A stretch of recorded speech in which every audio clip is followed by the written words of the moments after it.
Hello friends, nice morning to you all. My dear friends, पिछले video class में हम लोग इंट्रोडक्शन कैसे दिया जाता है इसके बारे में हम लोग सीखे। और जैसा कि मैंने पिछले वीडियो क्लास में कहा था कि अब पुनः आपके समक्ष इंग्लिश लर्निंग सेक्शन से रिलेटेड इंग्लिश के हर सेक्शन के वीडियो आपके पास आते रहेंगे। और इसी संदर्भ में आज मैं पुनः आपके सामने इंग्लिश ग्रामर सेक्शन के basic concept of English grammar के सेंटेंस के टॉपिक के मैं साथ में हूँ। My dear friends, today we will discuss and learn about sentence because sentence is the basic part of English grammar. My dear friends, जैसा कि आप सभी जानते हैं, इंग्लिश एक लैंग्वेज है, एक भाषा है, और भाषा को समझने के लिए हमें सेंटेंस को समझना बहुत जरूरी है, क्योंकि सेंटेंस ही भाषा का बेस है। और जब तक हम सेंटेंस को नहीं समझेंगे, सेंटेंस कैसे बनता है, उसके फॉर्मेशन के फंक्शन क्या है, उसके बनाने के तरीके क्या है, उसका नियम क्या है, जब तक हम लोग नहीं समझ पाएंगे तब तक हम इंग्लिश लैंग्वेज को अच्छे तरीके से नहीं समझ पाएंगे। So without wasting time we should start this session of basic concept of English grammar. My dear friends, आइए हम लोग सेंटेंस के बारे में समझते हैं, पढ़ते हैं। My dear friends, आप यहाँ पे देख रहे होंगे मैंने एक फिगर बनाया है जो सेंटेंस से रिलेटेड है। यहाँ पे मैंने सेंटेंस का फिगर तैयार किया है जिसमें सेंटेंस मैंने यह बताया हूं इस फिगर के माध्यम से कि एक सेंटेंस को बनाने के लिए हमें क्या चाहिए, what should we need for a sentence. हमें एक सेंटेंस को बनाने के लिए हमें किस चीज़ों की आवश्यकता होती है, and that is means what is the basic factors of sentence. Sentence का बेसिक फैक्टर्स क्या है। तो यहां पे आप देख रहे होंगे कि सेंटेंस दैट मीन्स सेंटेंस, किसी भी सेंटेंस को बनाने के लिए हमें मुख्य रूप से दो पार्ट्स इंपॉर्टेंट है, दो चीजें, दो फैक्ट्स हमें ध्यान में रखनी चाहिए। पहला, ग्रुप ऑफ वर्ड्स। जब तक ग्रुप ऑफ वर्ड्स नहीं होगा तब तक सेंटेंस नहीं होगा। We can't form a sentence with a single word. एक शब्द से हम किसी भी सेंटेंस का निर्माण नहीं कर सकते हैं। एक शब्द से किसी भी सेंटेंस का निर्माण नहीं होगा, कम से कम दो होना चाहिए। और जैसे ही दो शब्द होता है तो ग्रुप हो जाता है, यानी कि ग्रुप ऑफ वर्ड्स चाहिए। Number 2, proper order. ये प्रॉपर ऑर्डर है क्या? प्रॉपर ऑर्डर का मतलब होता है शब्दों को सजाने का तरीका। प्रॉपर ऑर्डर का मतलब होता है शब्दों को सजाने का तरीका। तो पहला तो ग्रुप ऑफ वर्ड्स और दूसरा प्रॉपर ऑर्डर, यानी कि शब्दों का सजाने का तरीका हमें होना चाहिए, हमें मालूम होना चाहिए। और जब ये दोनों मिलता है, जब ग्रुप ऑफ वर्ड्स हो और ग्रुप ऑफ वर्ड्स एक प्रॉपर ऑर्डर में हो, एक सही क्रम से सजा हुआ हो, तो ये दोनों मिलकर के कंप्लीट मीनिंग देता है, एक सार्थक मीनिंग देता है, एक पूरा पूरा अर्थ देता है। और जब ये तीनों नीड्स पूरा हो जाता है, ग्रुप ऑफ वर्ड्स भी हो, प्रॉपर ऑर्डर भी हो, और उसका पूरा पूरा मीनिंग भी आता हो, पूरा पूरा अर्थ भी आता हो, तब वह सेंटेंस बन जाता है, अर्थात सेंटेंस कहलाता है। एंड प्रॉपर ऑर्डर होता क्या है, इसको मैंने यहां पे शॉर्ट में लिखा है, PO means proper order. PO मतलब प्रॉपर ऑर्डर। वो बैंक वाला PO मत समझ जाइएगा, है ना, यह PO वाला PO मत समझना है ना। प्रॉपर ऑर्डर, प्रॉपर ऑर्डर है क्या? Subject plus verb plus object plus complement other words. यानी कि प्रॉपर ऑर्डर में सब्जेक्ट होता है, उसके बाद वर्ब होता है, उसके बाद ऑब्जेक्ट होता है, उसके बाद कॉम्प्लीमेंट होता है, उसके बाद अदर वर्ड्स होता है। यहां पे देखिए मैंने एक एग्जाम्पल लिखा है, प्लेस राधा डेली लूडो। इसके माध्यम से मैं यह समझाने का प्रयास कर रहा हूं कि आप यहां पे देख सकते हैं 1 2 3 4 तो शब्दों के ग्रुप हैं। We have a group of words here, but there is no particular meaning of this group. लेकिन इस ग्रुप का कोई भी पार्टिकुलर मीनिंग नहीं है, कोई भी अर्थ नहीं है। इसलिए ग्रुप ऑफ वर्ड्स तो मिल रहा है, लेकिन कंप्लीट मीनिंग नहीं मिल रहा है। क्यों नहीं मिल रहा है? क्योंकि ये group of words proper order में नहीं है। इसी को मैं पुनः प्रॉपर ऑर्डर के अनुसार मैं लिखा हूं। राधा सब्जेक्ट है, प्लेज वर्ब है, लूडो ऑब्जेक्ट है और डेली अदर वर्ड्स है। और यहां पे देखिए subject verb object other words, है ना, subject verb object other words. तो यहां पे आपका ग्रुप ऑफ वर्ड्स भी है और प्रॉपर ऑर्डर भी है, और ये दोनों मिल करके कंप्लीट मीनिंग दे रहा है। इसलिए ये सेंटेंस है, इसको हम सेंटेंस कहेंगे। लेकिन ये सेंटेंस हमारा नहीं हो सकता है। क्यों? क्योंकि वर्ड्स का ग्रुप है लेकिन कोई पार्टिकुलर मीनिंग नहीं है। तो ये बेसिक एक फैक्ट्स है जो सेंटेंस के बारे में समझाता है। ये सारी चीज़ें हमें ध्यान में रखनी चाहिए। जब तक हम ध्यान में नहीं रखेंगे तब तक हम सेंटेंस को फॉर्म नहीं कर सकते। तो इसके माध्यम से हम क्या समझे कि एक सेंटेंस को बनने के लिए क्या चाहिए, मीन्स एक सेंटेंस को बनाने के लिए एक सेंटेंस की आवश्यकता क्या है। तो ग्रुप ऑफ वर्ड्स है और प्रॉपर ऑर्डर है, और ये दोनों मिल जाता है तो क्या होता है, कंप्लीट मीनिंग होता है। और ये प्रॉपर ऑर्डर क्या होता है, तो प्रॉपर ऑर्डर में स्ट्रक्चर होता है सब्जेक्ट प्लस वर्ब, ऑब्जेक्ट या कॉम्प्लीमेंट, ऑब्जेक्ट होगा या कॉम्प्लीमेंट होगा, या उसके बाद अदर वर्ड्स होगा।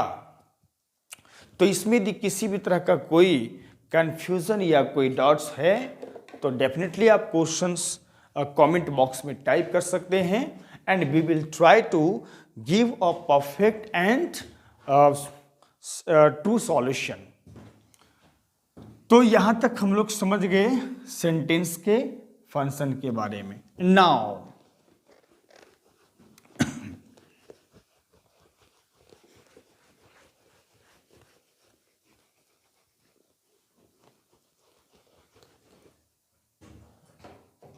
अब हम लोग को समझना है प्रॉपर ऑर्डर में जो एलिमेंट्स आ रहे हैं, प्रॉपर ऑर्डर में जो यूज होगा उसके बारे में समझना। देखिए पीओ में जो पार्ट आता है वो है आपका सब्जेक्ट प्लस वर्ब, ऑब्जेक्ट या कॉम्प्लीमेंट प्लस OW। तो अब हम इसके पार्ट्स के बारे में बात करें तो पूरे सेंटेंस को दो पार्ट्स में बांटा गया है। एक पार्ट अलग है जिसका नाम सब्जेक्ट रखा गया है, जो आपका सब्जेक्ट है, और दूसरा पार्ट में वर्ब, ऑब्जेक्ट, कॉम्प्लीमेंट और अदर वर्ड्स को रखा गया है, जिसका नाम दिया गया है प्रेडिकेट, जिसका नाम दिया गया है प्रेडिकेट। सेंटेंस को दो पार्ट्स में डिवाइड यदि करते हैं तो ये दो पार्ट्स बनता है, एक सब्जेक्ट और दूसरा प्रेडिकेट। एक पार्ट सब्जेक्ट और दूसरा पार्ट प्रेडिकेट। ऐसे अकॉर्डिंग टू मी यदि हम प्रेडिकेट को नहीं भी समझते हैं, यदि हम ये नहीं भी समझ पाते हैं कि दो पार्ट्स क्या है, तो कोई इसका इससे असर नहीं पड़ता है ना। लेकिन हमें ध्यान रखना है इस बातों को भी जानकारी के लिए, क्योंकि ये कभी कभी क्वेश्चन लोग पूछ देता है और पूछा जा सकता है आपसे, है ना। तो हमें अब समझना है कि सब्जेक्ट होता क्या है। सब्जेक्ट होता क्या है? और सब्जेक्ट को कैसे पहचानेंगे। देखिए, ये तो हम लोग समझ गए कि सेंटेंस कैसे बनता है, उसका प्रॉपर ऑर्डर क्या है। अब हमें यह भी समझना बहुत जरूरी है कि सब्जेक्ट होता क्या है, वर्ब क्या होता है, ऑब्जेक्ट क्या होता है और कॉम्प्लीमेंट क्या होता है, अदर वर्ड्स कैसे होता है और इसको कैसे पहचानेंगे। क्योंकि जब तक हम इन शब्दों को पहचानने का तरीका हमें पता नहीं होगा, यानी कहने का मतलब है कि जब सेंटेंस में आने वाले वर्ड्स को हम ये पहचान नहीं पाएंगे कि सब्जेक्ट का काम कौन करेगा, वर्ब कौन है, ऑब्जेक्ट कौन है, तो हम शब्दों को हम सही जगह पे अरेंज नहीं कर सकते हैं, और जब अरेंज नहीं करेंगे तो नहीं हो पाएगा। इसलिए इन सारी चीज़ों के बारे में जानना बहुत जरूरी है। तो now subject means what. Subject को हम कई तरीका से हम लोग समझ सकते हैं, कई तरीका है।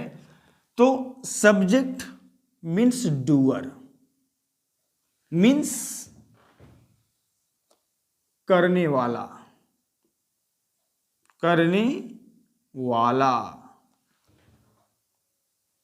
And describing word, describing word, जिसका मतलब होता है वर्णन होने वाला, है ना।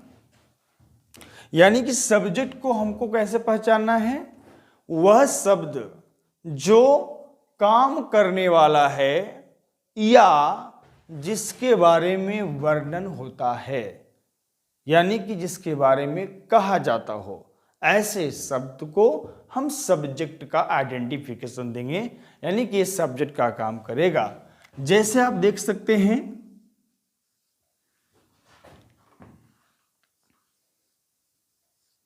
Raju speaks English fast. Raju speaks English fast, बोलने का काम कौन कर रहा है, राजू, इसलिए राजू हो गया सब्जेक्ट। क्यों? क्योंकि ये डूअर के रूप में आ रहा है।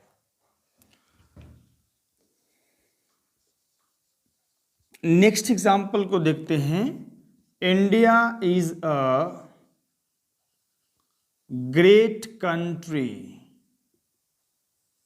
India is a great country, इसमें कौन काम कर रहा है, कोई काम नहीं कर रहा है, क्योंकि इसमें काम ही नहीं हो रहा है। तो जब काम होगा नहीं तो काम करेगा कैसे, इसलिए इसमें काम तो नहीं हो रहा है, लेकिन we are talking about India, हम लोग इंडिया के बारे में बात कर रहे हैं इस सेंटेंस में, इसलिए इंडिया क्या हो गया, सब्जेक्ट हो गया। ये सब्जेक्ट क्यों हुआ, क्योंकि ये डूअर का काम कर रहा है। ये सब्जेक्ट क्यों हुआ, क्योंकि ये डिस्क्राइबिंग वर्ड का काम कर रहा है। तो जो शब्द डूअर होगा और जिसको डिस्क्राइब किया जाएगा, वैसे शब्द की पहचान सब्जेक्ट के रूप में होगी, और इस प्रकार से हम लोग सब्जेक्ट को फाइंड आउट करेंगे, पहचानेंगे, ताकि हम सही शब्द को सब्जेक्ट पर यूज कर सकें, सब्जेक्ट के स्थान पर हम उसको रख सकें। एंड किसी भी तरह का कोई क्वेश्चन है, डेफिनेटली आप अपने क्वेश्चंस को कमेंट बॉक्स में टाइप कर सकते हैं, या यदि आपके पास नंबर अवेलेबल है तो व्हाट्सएप से आप अपना क्वेश्चंस को भी वहां पर सेंड कर सकते हैं। एंड सब्जेक्ट को और भी पहचानने का कई तरीका है, जैसे सब्जेक्ट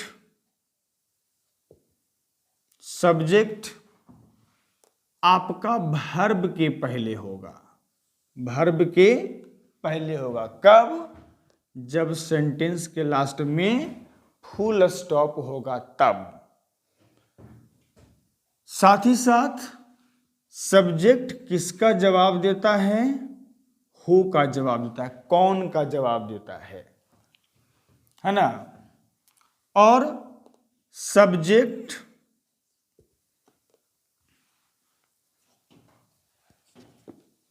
और एक्सुलरी वर्ब, एक्सुलरी वर्ब के बाद होगा सब्जेक्ट।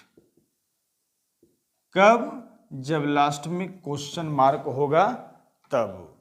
तो कई तरीका से हम सब्जेक्ट को पहचान सकते हैं। पहला तो ये कि जब लास्ट में फुल स्टॉप हो तो वर्ब से पहले होगा सब्जेक्ट, और जब लास्ट में क्वेश्चन मार्क हो यानी कि प्रश्न क्वेश्चन वाला सेंटेंस हो तो सब्जेक्ट एक्सुलरी वर्ब के पहले होगा, एक्सुलरी वर्ब के पहले होगा।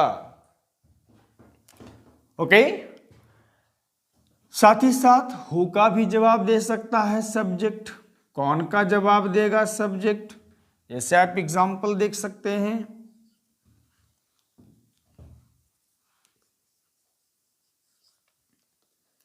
दे have come just now, they have come just now, वे लोग अभी तुरंत आए हैं। कौन आए हैं? वे लोग। हु का जवाब दिया, हु का जवाब दिया। है कहां? तो वर्ब से पहले, वर्ब से पहले है, वर्ब से पहले। आर यू रेडी नाउ, क्या आप भी तैयार हैं? लास्ट में क्वेश्चन मार्क है, कहां है? एक्सुलरी वर्ब से पहले। तो एक्सुलरी वर्ब के बाद, सॉरी, एक्सुलरी वर्ब के बाद। तो सब्जेक्ट का जो प्लेस है सेंटेंस में वो वर्ब के पहले होगा। कब? जब लास्ट में फुल स्टॉप होगा तब। और एक्सुलरी वर्ब के बाद होगा कब? जब लास्ट में क्वेश्चन मार्क होगा तब, यानी कि जब क्वेश्चन सेंटेंस होगा तब एक्सुलरी वर्ब के बाद, और जब असर्टिव सेंटेंस होगा तो वर्ब से पहले। This is the place of subject. तो इस तरीके से भी हम सब्जेक्ट को आइडेंटिफाई कर सकते हैं। क्लियर? तो किसी भी तरह का क्वेश्चन हो तो निश्चित रूप से आप क्वेश्चन को टाइप कर सकते हैं।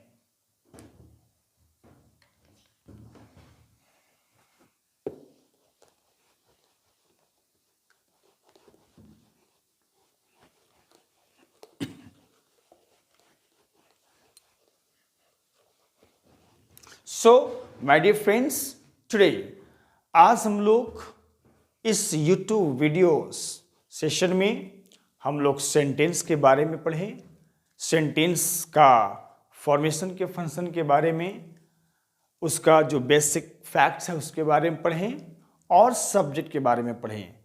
एंड आज के लिए बस इतना ही। And in the next video we will continue this session, basic concept of English grammar.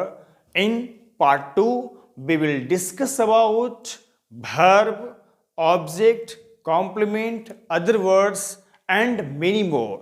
अगली वीडियो क्लास में हम लोग इसी सेशन को हम लोग कंटिन्यू रखेंगे, और बेसिक कंसेप्ट इंग्लिश में हम लोग अदर पार्ट्स को, verbs और जो भी बचा हुआ पार्ट्स है उसके बारे में हम लोग डिस्कशन करेंगे। So wait for that video and watch this video, learn, and if you have any doubts, any questions, definitely you can send your freely, frankly, without any hesitation, you can send your questions in the comment box, and also you can send your problems on my WhatsApp number that will be given in the description, my dear friends. So today it's enough, and have a nice day. Goodbye, and we will meet you in the next video class with a new topic. Thank you.